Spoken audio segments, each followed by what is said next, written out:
So Mitt Romney continues to ensure that this is not going to be a very close election, ladies and gentlemen. I don't want to say it's a foregone conclusion because I know those of you who are absolutely insistent that President Obama win get a little bit uptight when people say that. I, for one, would have liked to have seen a little bit more of a race so that President Obama would actually have to challenge Mitt Romney for his greatest weakness, which is the fact that he is not just an investment banker, but he practices a form of capitalism, which is we see on every level of our government and our society, I should say, which is extraction. Coming in, building nothing, sucking everything out of it, and then walking away with the profits. That's what we have in terms of private insurance in this country for health care. That's what we have. Frankly, most of Wall Street at this point is extractive. It simply takes money out of the system. Doesn't create anything that creates wealth for others. It simply sucks. The buck stops here, essentially, is what that is. But Mitt Romney can't help himself. And this is what you get when you actually make public statements, Mitt Romney. Here is Mitt Romney doing an interview with WEWS TV in Cleveland. You remember, Ohio is a swing state, certainly helped by the government bailout of the auto industry, GM and Chrysler. Certainly helped by it significantly, probably hundreds of thousands of jobs saved in Ohio alone. And so here's Romney. Remember, Mitt Romney in 2008 published an op-ed knowing that he was going to run for president, or I guess still continuing to run for president from his last run, entitled, "Let Detroit Go Bankrupt." And here is Mitt Romney just the other day in Cleveland, for some reason, seemingly to be interviewed in what appears to be some type of boiler room. Well, my own view, by the way, was that the auto companies needed to go through bankruptcy before government help. And frankly, that's finally what the president did. He finally took them through bankruptcy. That was the right course I argued for from the very beginning. It was the UAW and the president that delayed the idea of bankruptcy. I pushed the idea of a managed bankruptcy.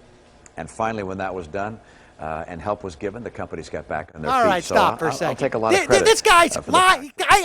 Not only is he lying about what his position was, not only is he, and I cut it off before he said, I will take credit for it, but we're going to get back to it.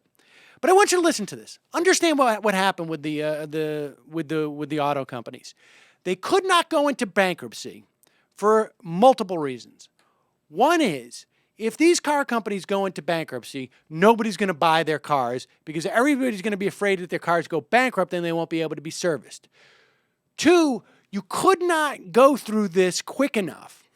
You could not get a bridge loan, is what it's called, operating expenses, for the amount of time that it would have taken to go to every single creditor of GM and Chrysler's, because you're talking literally about thousands of different smaller entities that buy from GM.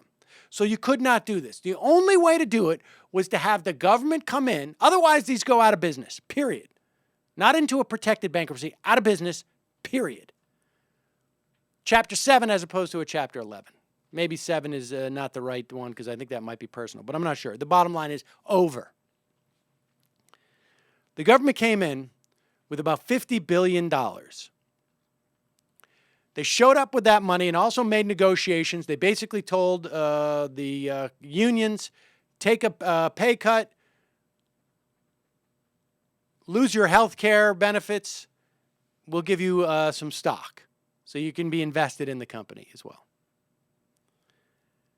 That was the only way that it could happen. Listen to Mitt Romney. We're going to play this again because we want to take it all the way to where he says, I'll take some credit for it. But listen to what he says. I was against the government showing up before they go into bankruptcy, and I was for them to show up after they got out of the other side of bankruptcy.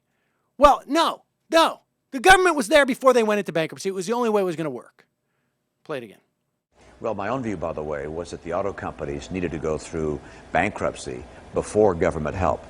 And frankly, that's finally what the president did. He finally That's took them not through what they bankruptcy. did. That was the right course I argued for He from the took very them through beginning. bankruptcy. It was the UAW and the president that delayed the idea of bankruptcy. I pushed the idea of a managed bankruptcy.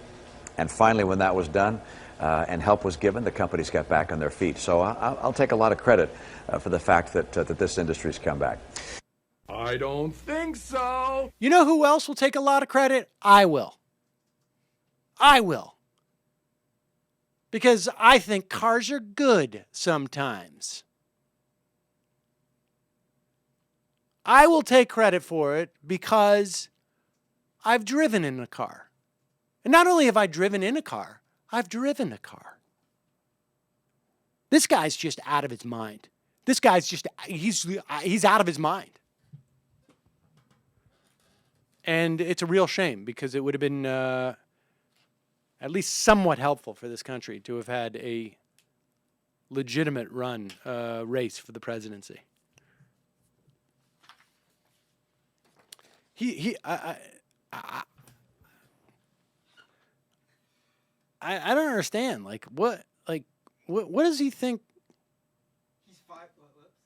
He's fired some people who own cars, so maybe that's... No, I mean, honestly, what?